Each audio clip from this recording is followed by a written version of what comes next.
to Portland PowerShell user group. Today we've got a really great presentation by Nathan O'Brien, an Office 365 MVP. I'll let him handle the rest of his bio. We'll be talking about PIM roles and how to do PowerShell for Azure. Then after the stream, we'll shut it down and we'll do some in-person business and networking. If you're watching online, please consider coming physically so that you can do some networking and maybe even have an adult beverage while you're here. So without further ado, Nathan. Thank you very much. Good evening.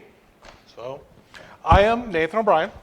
I am a consultant by trade.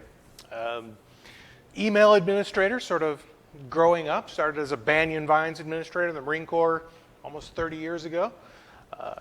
Banyan Vines kind of birthed Exchange and Active Directory. Like the same guy did a lot of the work there. Sort of switched over to that, and I've spent most of my career being an email guy. Obviously Office 365, I assume we've all heard of that. Became a thing about 2011. Spent most of the last 8-9 years migrating mailboxes into Office 365. These days, that sort of business is kind of cooling down a little bit. You can only move my mailboxes in there once, then there's not a whole lot of call for guys like me. So recently I've been doing a lot more work in the sort of Azure identity information protection sort of space, which kind of what brings us what I'm going to talk about here today. I'm mostly going to be talking about PowerShell kind of stuff and a script that I've written and kind of walking through it and looking at that, but it's kind of based around privileged identity management. I'm going to do this in kind of 3 phases. First, I'm going to talk a little bit about what privileged identity management is, give you some background, how that all works, what it does. Then I'm going to go through, I'm going to run my script 5 or 6 times. We'll see all the function of it, how it interacts with PIM, what it does for you, all that. And then kind of in the third part, we're going to go down into the actual code that I've written in my script, talk about what that is, what it does, and that's the hard part. I wouldn't claim myself as a PowerShell expert. I'm certainly not a developer. So hopefully some of you here in the either in the online audience or in the room will have useful input for me on how to improve the script that I've written there. I think I've done some nifty things, but maybe not. We'll see. All right. So let's talk first about PIM, Privileged Identity Management. This is a feature of Azure. Office 365 comes with your EMS kind of licensing. It's a security add-on feature. The problem that it solves is historically the right way for an admin type guy like me with lots of rights into your servers and stuff to go about using his accounts is to have one account that he uses normally during the day to send your email, to access your files, to do all your normal work stuff, and then a separate account with the admin rights that you log on to specifically to do admin kind of stuff. What PIM does, it allows us to bring those 2 accounts into just one. I'm going to demonstrate this all in my own Office 365 tenant. My account in my Office 365 tenant as I'm standing here is not an administrator. I use PIM, Privileged Identity Management, to on-demand, just-in-time escalate my rights for that account so that I can do sort of admin stuff. It's a nifty system. We'll get into it a little bit. If you have specific questions about PIM, feel free to ask, but that's not really the focus of what I'm going to be talking about here today. It's just kind of the platform that I'm going to use to present the problem that I then solved with PowerShell. All right. I'm going to start off up here on the screen. This is the Azure Portal. I'm going to log in, kind of show you a little bit about privileged identity management. This is my password that I'm not going to show you, but I will copy from there.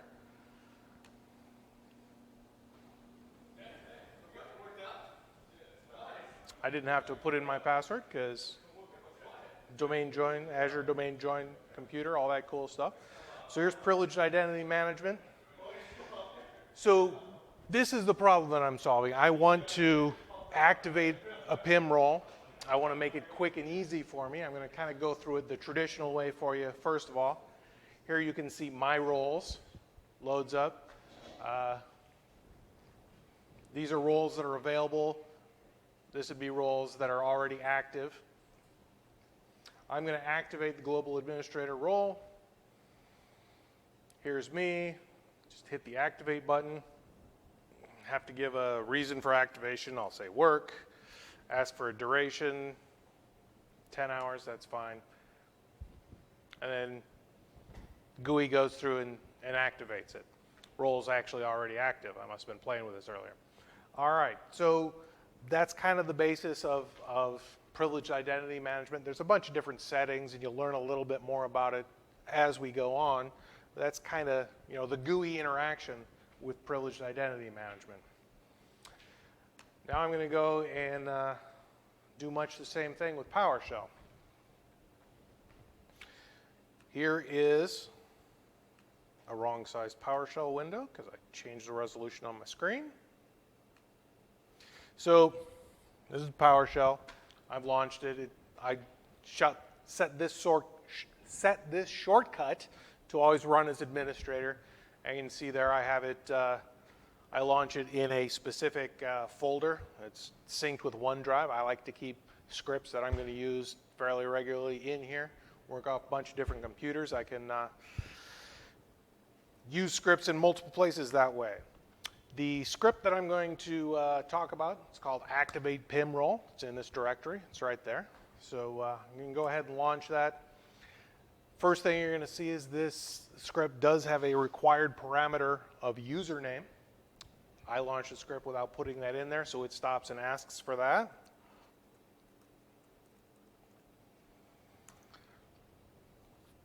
It's going to ask me to authenticate into Azure. Here's my password from my paste. And I'm going to have to do multi-factor authentication.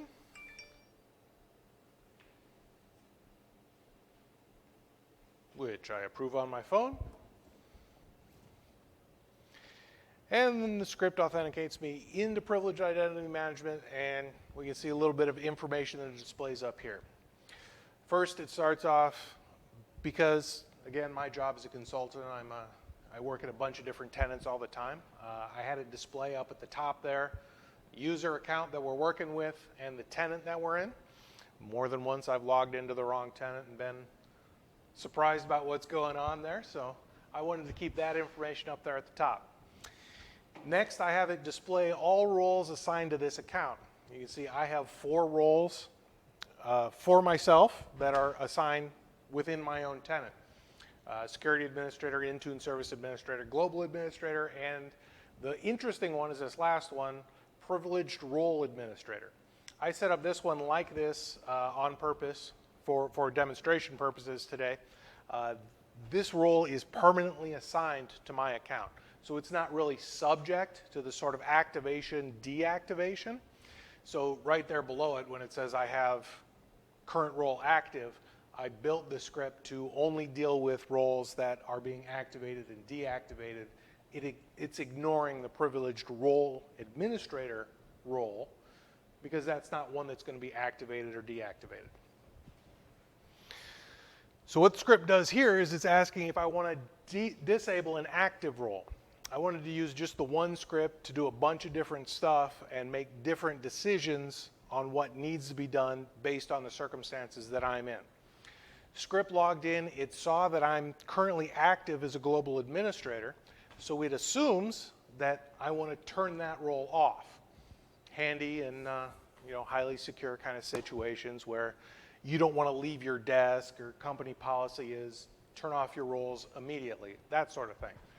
So the script is asking me if I want to disable that one role I have. And right here, the Y, is the default answer for this. So I've written this because I'm lazy, I don't want to type stuff. If I just hit enter here, all the questions that it's going to ask me will have a default answer to them, easily changeable in the script. So here I could just hit enter and it's going to answer that question yes for me. And it goes ahead and deactivates that role. Then it does another check to see if I have any active roles. It says you don't have any active roles, and the script exits. We can go ahead and run the script again. This time I'm going to properly put in the username parameter.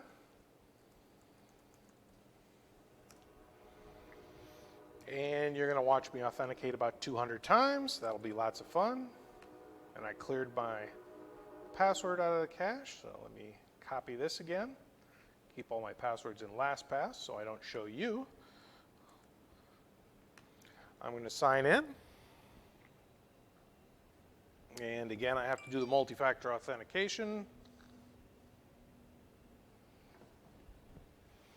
And authenticate in here. So this time I ran the script without any roles being active.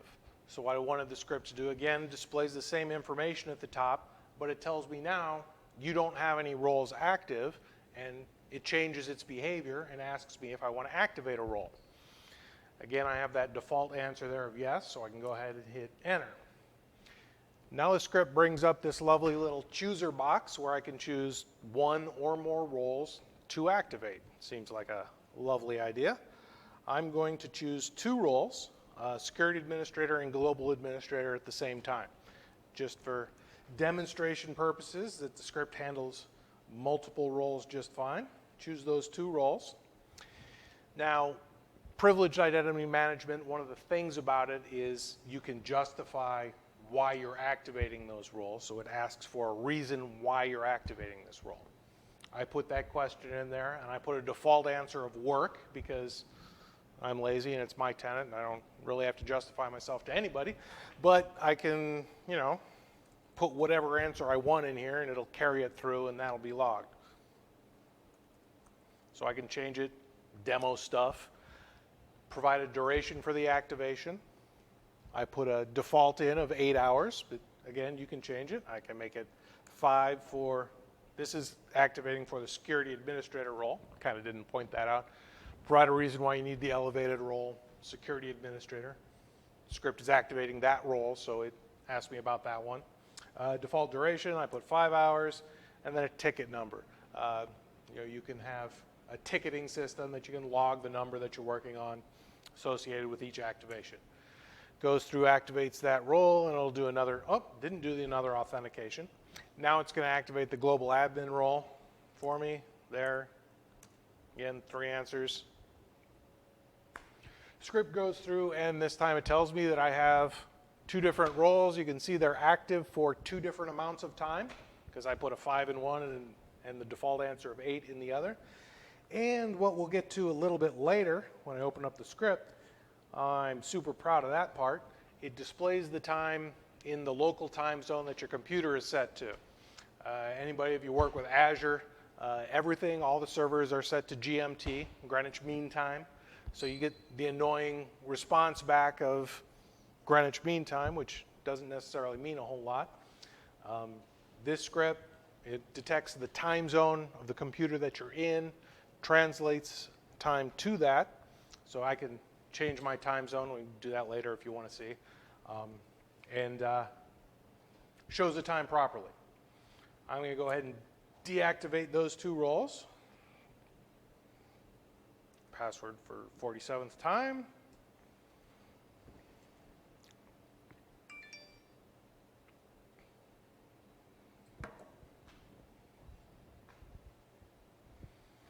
Again, you want to disable those roles? Yes. All right. Now I'm going to do something just a little bit different with this. New activation.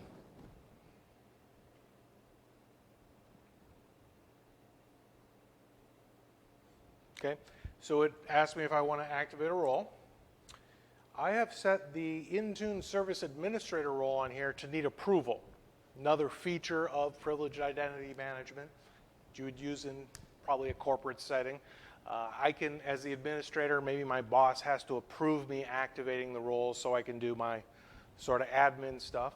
That's configurable by each role. I've configured the Intune Service Administrator role to require approval from me to activate. So I'm going to go through the same thing. It sends the activation request. This time the script reads that I don't have an active role, but it just requested a role. So it tells me the requested role needs approval before it will be active. What that looks like, it sends an email to the designated approver that looks like this. That person can go in, approve or deny the request from here, have that all taken care of. All right. One more thing. Last thing I want to show you, I've built into this script. I added a second switch for global admin. So in my circumstance, I use global admin the most, giving myself those rights. So what I did, I added another parameter to the script that if I put global admin in there, it's going to skip all the role picking stuff. It's going to skip a lot of the display stuff, just go straight in and assume that I want to activate the global admin role. So I go ahead and run it like that. Still have to authenticate.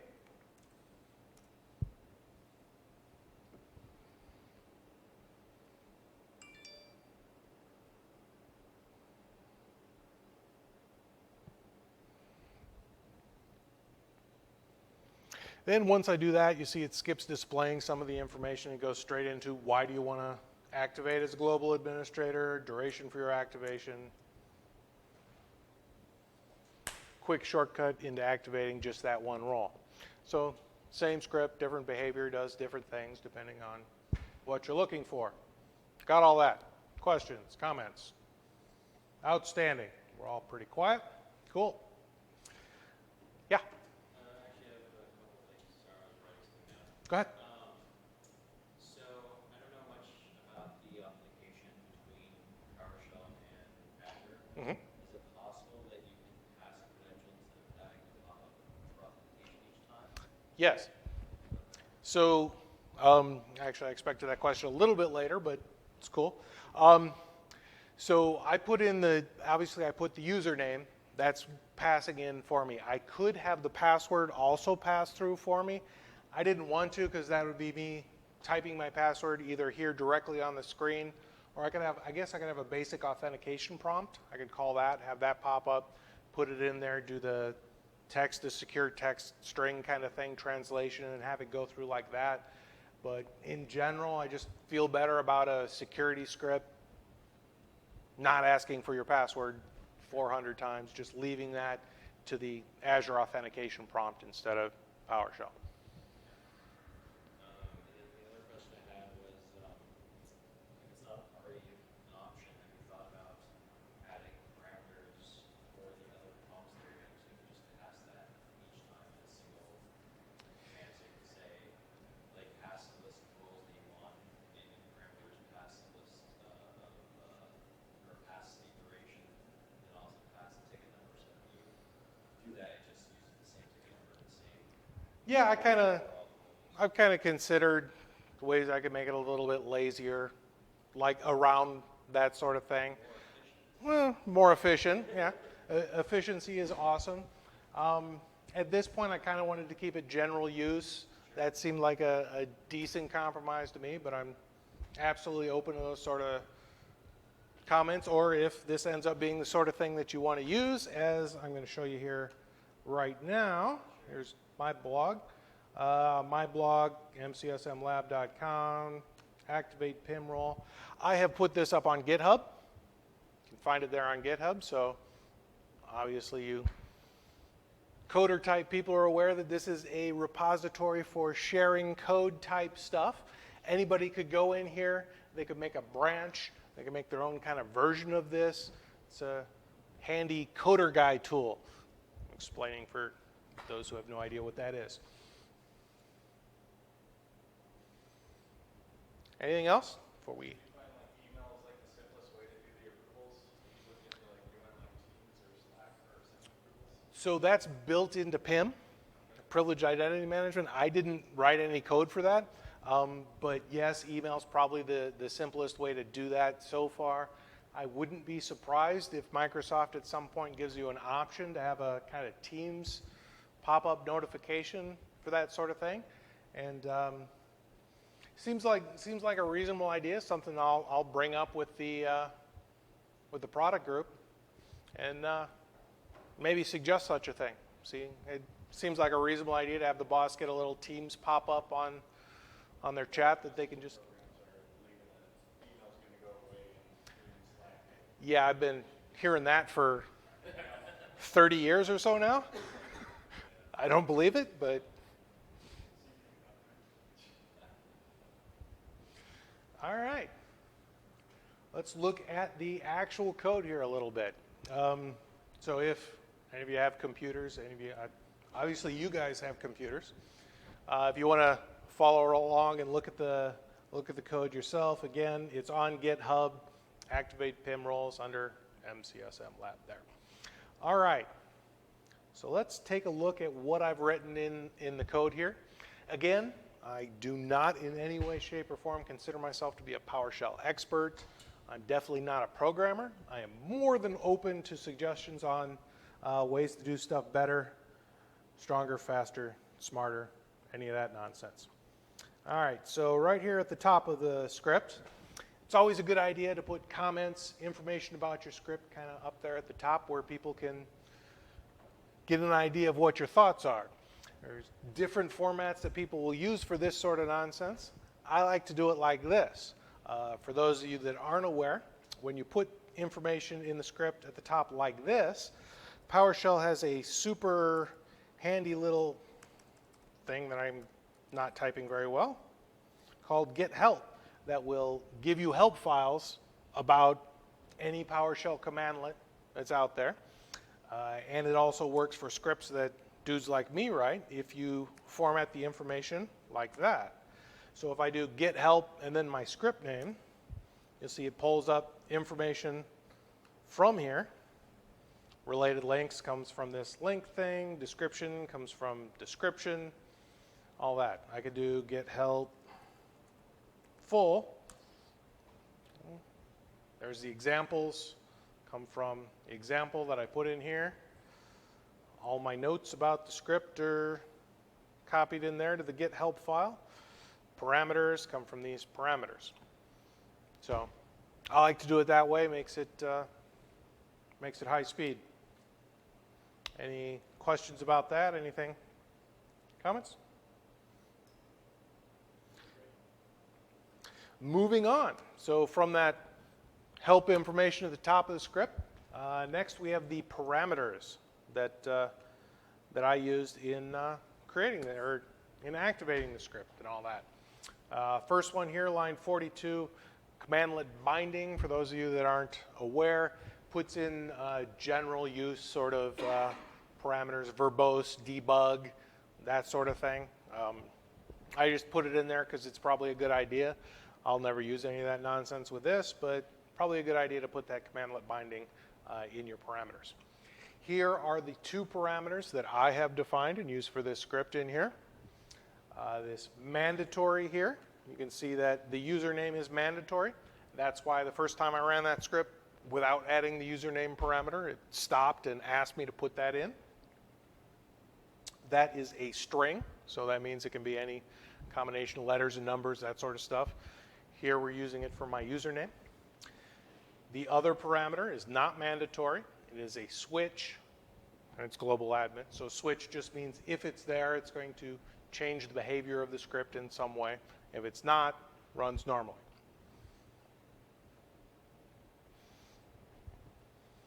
This is about where I expected questions about additional parameters, like did you think of putting in a password parameter? All right. Next in the script here, we have two functions. What a function is in PowerShell is kind of a block of code that you can call multiple times from different places in the script, save you having to copy and paste that code in separate places. So there's a bunch of places where it asks me questions, you know, why are you activating this role? How long do you want it? That sort of stuff. Instead of putting that code in a bunch I think one of those is in 3 places and one of them is in 2 places. Instead of copying that code to different places, I just created a function there at the top. So anytime I want to use that bit of functionality, I call show active roles or ask activate sort of thing, and it calls those code blocks. We'll look at those code blocks when we get to them in the flow of the script. Next thing I have here is my default answers. I put these up here at the top. Those are the answers that you see in brackets for each of the questions. Makes the script easily changeable. So if your reason for activation probably isn't work, Maybe you want to put something more detailed in there. You want that to be your default answer to come up every time. Easy for you to modify those right here at the top of the script with those defined variables there for you. Okay, anything, questions? Good. Moving on, there's a clear host there. That just clears all the nonsense off your screen, gives you a nice clear PowerShell area to work with. Next block, check for PIM PowerShell module. So within PowerShell, PowerShell is very extensible. Each new feature and wingding they put into Azure or server products, they have their own PowerShell module. Those include specific commands. You can download those from Microsoft. You have to have them on your computer to run those commandlets. And for this script to work, it needs to have the PIM commandlets available. So I put in a little block here that's going to check and ensure that you have the PowerShell or Privileged Identity Management extension added onto your computer locally. So that's this line here is first, does a get module, which gets all the modules you have installed on your machine, list available, and it's looking for this specific PIM module. The logic here is if not, so if it looks for that and it doesn't find it, then it will execute this next block of code. Write host just basically writes up on the screen, you don't have the PIM module, we'll try and install it now. It only works if you're running this script as an administrator. Have to run it as an admin to install a new module. Right here, line 85, we're checking to verify that PowerShell is launched as an administrator. So if you see this little administrator up here in your PowerShell window, that's launched as administrator. If you run PowerShell without, there's no administrator. It wouldn't be able to install the module in this non-administrator PowerShell window. So this line, 85, checks to ensure that you are running PowerShell with that administrator mode. Checks security principal, all this long, pretty standard gobbledygook. So if you're running as an administrator, that all equals true. Then it does install module and installs the PIM module for you into your local PowerShell. If you're not running PowerShell as an admin, then we throw up an error. You're not running the script as a local admin. Script will exit now. And then it exits the script. Won't try to execute anything further from there. All right. Do speak up if you have any questions, or those of you can probably put stuff in the chat. I think Bill will see that. Moving on. Now the script is going to connect to PIM. This is where it asks me to authenticate. I certainly can pass password here if I wanted. I could make an extension, pass it. As I said before, security script, maybe not a great idea. And then this little add-on here, format list, username, tenant name, that's what's displaying this username and tenant name at the top of the script. Next block is here, is if global admin. This is that global admin switch that I added to the command line. If you put global admin on, it's going to execute this block of code. Obviously, to leave it off, it skips over this. If global admin, so we load this variable, selected roles. It does a get privileged role assignment, which is the command from that PIM module that lists all the roles that are available for me in the tenant. Then, where object here, what this part does is that filters that down. So for me, I have 4 different roles that are available for me in my privileged identity management. Those will all be returned to get privileged role assignment. Then where object here filters that down to the one role that has a role name that equals global administrator, because that's the role that I'm working with right now. Then this last part, we want to make sure that we keep the role name, the expiration time, and the role ID attributes of that global administrator role. We're going to work with all that information in a second. Here we go to that variable, selected roles. It outputs the selected roles to the script itself, and then for each object, it steps through each role in that selected roles. Here we're only going to have one, but it goes through it. And then it does ask activate. So this is the first call up to my function that I built. This function is where it asks you the questions for the activation. I thought we did this in a pretty nifty, condensed little way. It does a read host, which is a command that types out a line of text in the quotes and then waits for user input. Does a read host, provide a reason why you need the elevated role. We saw that. And then, so I didn't have to do this for each different role that we're working with, or you could keep track. If you're activating multiple roles, you might have different reasons for activating each role. We have it enter the role name, attribute of the role that it's working for. And right here is the reason default. So it puts the reason from my defaults up here, wherever they are up in the script. Oh, right here, reason default, it puts this variable on the line for you. So this if, what it does is when you enter, you hit enter on that, if what you hit is blank, then it loads the variable reason with the reason default from here. If you hit anything other than blank, then it just proceeds with keeping the reason variable as whatever you typed in, your actual reason for activating that role. And it does the same thing for duration and ticket number. Gets all that information that it needs for activation. Line 66 here does enable privileged role assignment. That's the command to actually turn on a role for you. Role ID, it needs that information to activate, the reason, the duration, the ticket number, and then out null here at the end just tells it not to clutter up my screen with a bunch more information. So that's that function here, which is called from right here, line 99. After it completes that, then it goes to show active roles, which is the other function that I put in here.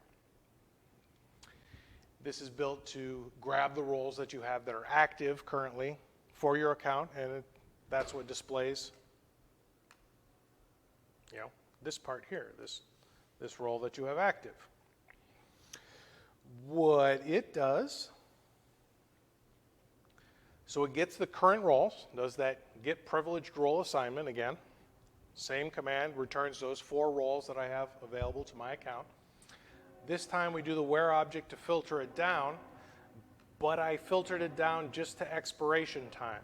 So there's not a lot for us to work with in that get privileged role assignment about how your roles are activated. There's no way for me to distinguish between permanently activated roles and temporarily activated roles.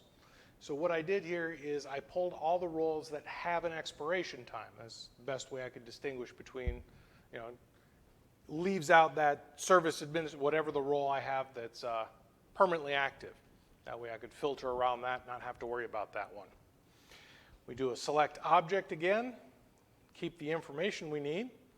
And this last bit of code is kind of my favorite part of the whole script, the fixing the time.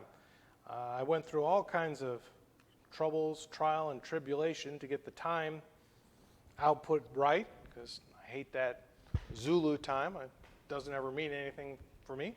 So for each of those roles that we're activating, it goes through and it does base time, which is just a new variable that I made up.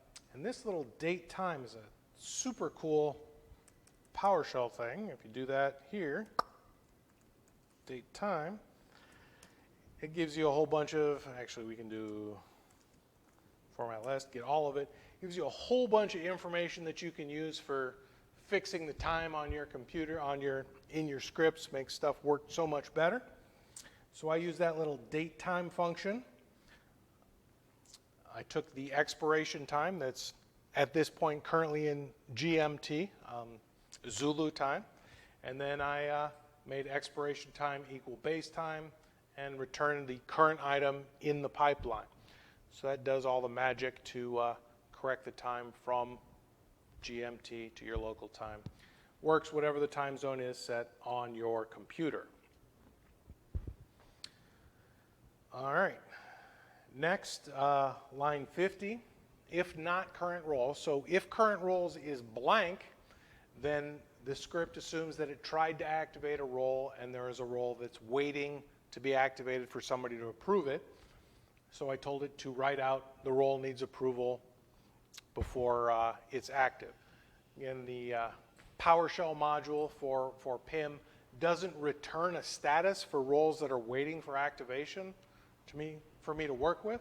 So I just kind of made it a little bit of an assumption there that if it tried to activate a role and there's no role active now, then it's waiting for approval for that role to be active. And then in the show active roles, again, for each role in that, for each role in current roles, so each of the individual items in the array of current roles that it pulled earlier, it writes out, you now have the privileged role, makes it green. With a no new line, puts these two right hosts together on the same line, and it types out the role name for you. Then it does the time. Tells you when that's going to expire. All with me? Cool. Okay, so we are down here in the global admin. So all this is applicable had I run it with the global admin switch. If I run the script without the global admin switch, skips over that block and starts right here, right about line 105, writes out all roles that you have active to this account. Again, that's the, doesn't show it on this one because I did the quick, but that's where it displays the block of all the available roles I have for me. Does the privileged role assignment and puts them all out. Line 108 gets current roles. So this gets all the roles that you currently have on your account that are active. You know, doing that has the expiration time, and a little time translation is there at the back. Continuing down, it checks for currently assigned roles. So if there's something in current roles, it calls the function show active roles, which goes up to the top again, runs that block of script that we showed earlier. And then it asks you, since you have active roles and you just ran this script, do you want to disable those roles? So again, same logic here. The read host, do you want to disable current active roles? Kind of the default answer for that. Fills that in. And if disabled roles equals yes, if you hit the yes or accept the default, then it goes through and disables privileged role for all the roles. Then one more time, it gets your current roles, checks the roles, see if you have any active roles, verifies that everything's been deactivated, and if you don't have any roles, it writes out you don't have any roles. All right, and the last block of this script, if you run the script, you're not running with the global admin switch, you don't have any currently active roles, then this part of the script is where you will activate a role. So it says you don't have any active roles, and line 125, again there, do you want to activate one or more roles? Asks you that. And, okay, so, and then yes, if you choose yes, it allows you to select roles. It does the get privileged role assignment. And this little out grid view is what builds the little box that I can select in. I didn't have to do any snazzy programming. I didn't have to create that box myself. Just PowerShell does it for me without grid view. Put a title on the box that I wanted, and then I select pass through here, allows me to click on those and hit OK, and it passes that information back to my PowerShell script. All done for me very easily in PowerShell. I don't have to be a genius to make that work. Take that variable, selected roles, all the roles that I've selected, and for each of them, we run those two functions again. Activates the roles, shows you your active roles. Now, this is ask activate, so it activates the roles for you, writes a space, and then the script will show you your active roles before it finishes by disconnecting from the PIM service. That's just about everything we have there. As you saw, it all works nice and neat. Any questions, comments, anything we think I could do more brilliantly in the script, that sort of stuff? Do me a favor though, as he asks questions, just repeat the question so I can hear it. Yeah, again. Oh, go ahead. So, what happens when you're working and say you requested like 5 hours, but you realize it's going to take 8? Can you request an extension, or do you have to wait for that 5 hours to pass, interrupt your work, and then request again? So no, that's a feature of PIM. You can reactivate a role before it expires for the whatever requested time is. So it won't necessarily interrupt you in the middle of working, but if you forget about it, it will take away your rights in the middle of doing stuff, and I've had that problem. Oh, and I'm going to repeat the question for the online type people. So his question was, if you're working with privileged identity management assigned roles, your time expires in the middle, what happens there? Is there a way that you can reactivate your role before your time expires so that you don't end up not having rights to do the stuff that you're doing while you're doing it? The answer is yes, it's taken care of. You can reactivate a role before it expires. Is there a deadline on the approval? Is there a deadline on the approval? I don't think there is, and I assume you're going to talk about in here. You can see that my roles, I have 4 pending requests for Intune Service Administrator. I think it's 24 hours. Because, I mean, like, what if you put it in at, like, noon, and the person that's doing the approval misses the email or just decides to take the rest of the day off, and then maybe they see it at 10 o'clock at night and they approve it, and all of a sudden you're active during a period where you're not working? Yeah. Get a better approver. I think. Maybe you put like a timer in your script that maybe checks, like, your own built-in timer, and maybe reject it after a certain time period. I don't know if that's something that you can work with. I could think about, so this activation part is actually outside of the script. It's a feature of privileged identity management. My script doesn't continue running for all this stuff. You can see here, it says if one of the approvers doesn't review this request in 24 hours, the request will be canceled. So you have 24 hours to activate the role after a request. Maybe there's some way to modify that, so, I don't know, if you're working on anything that's more time sensitive or more secure related to shorten it. Probably have to look at the features that. Yeah.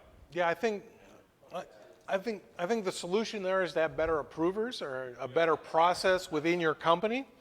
Obviously, if they're paying you to fix stuff and they don't want to give you the rights to fix stuff, then that's kind of on them. But I will think about if there's a better way to handle that. I'm not sure. So did we get that whole question answer kind of flow online there? We don't have any questions online. I do have one question. Have you considered packaging this into a module and releasing it to the gallery for wider use? I haven't. That's certainly something that I can do. Yeah, I made it available on GitHub. I can certainly put it on the PowerShell gallery as well, putting it in a module there that way.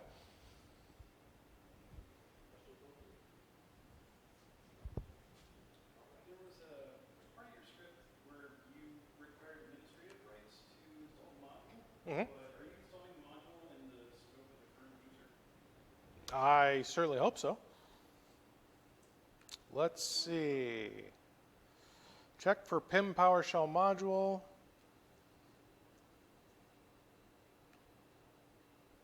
I don't know that I've actually tested that part of the script very well. Yeah, so say, yeah, okay, so install module name, yeah, so it's defaulting to the scope of the current user. I don't think you need the requires entity part. Hmm. Because if it's going to install the module in the context of the current user, then it's just in your current user profile path. Well, Maybe I should go on GitHub. so I believe install module, I so when I believe. run install module, it installs it in the default modules directory of PowerShell, which is program files, PowerShell, Yeah, to specify Untitled the PowerShell. scope as like all users or something. For me, at least, I mean, maybe I should do something at some point, but when I run install module with install module with a module, Yeah. it just So goes directly to program files. so If you put, try it again, but put scope current user and see if you get anything. You go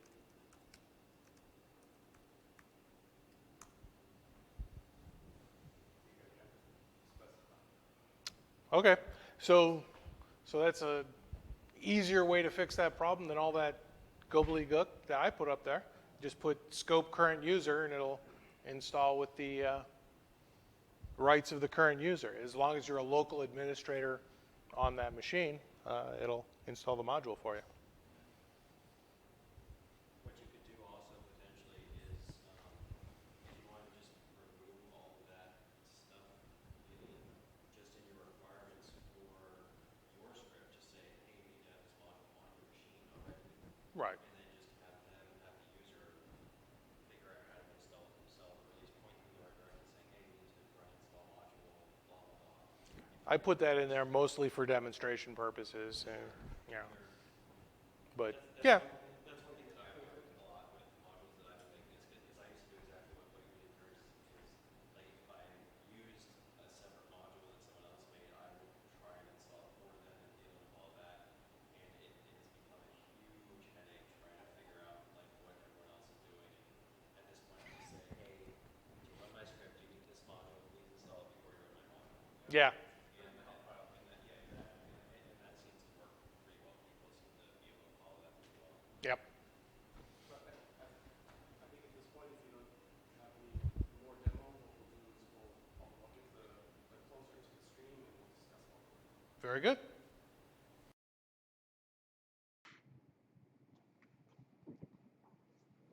All right, everybody. Thanks for watching online. Thanks for coming physically. What we're going to do now is we'll do the usual in-person stuff. We'll do the networking. We'll do intros. We'll do PowerShell news.